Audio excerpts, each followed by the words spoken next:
The new documentary, The Truffle Hunters, is basically about old men, their dogs, and the search for truffles. Filmmakers Michael Dweck and Gregory Kershaw spent years winning the trust of these truffle hunters in northern Italy in order to create a bittersweet portrait of a vanishing way of life. Shots are framed wide and without edits so that we can savor these delightful, vibrant characters in their environment, and often with their beloved dogs.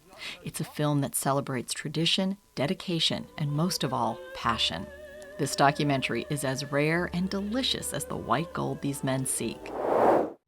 The U.S. government is holding upwards of 700 prisoners at Guantanamo. Since when did we start locking people up without a trial in this country? The Mauritanian is not a documentary, but it is based on the real life of Mohamedou Ould Salahi, who was tortured and held without charge in Guantanamo for more than a decade. I'd like you to consider releasing your letters. To a newspaper? Maybe a book.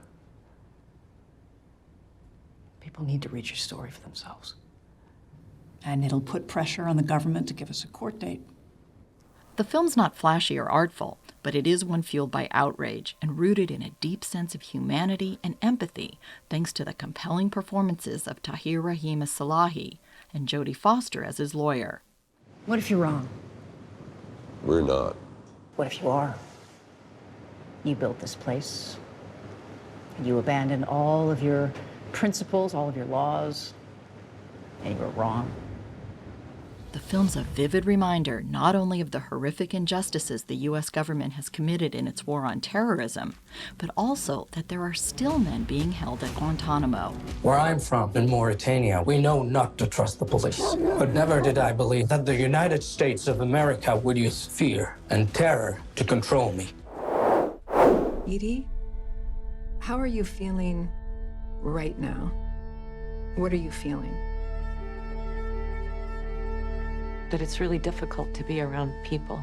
And finally, Land deals with a woman who decides to take herself off the grid as a means of dealing with grief over the death of her husband and son.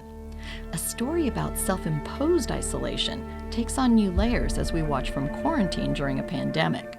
Produced and directed by its star Robin Wright, the film's a beautiful contemplation on grief and reconnecting with others. Why are you helping me?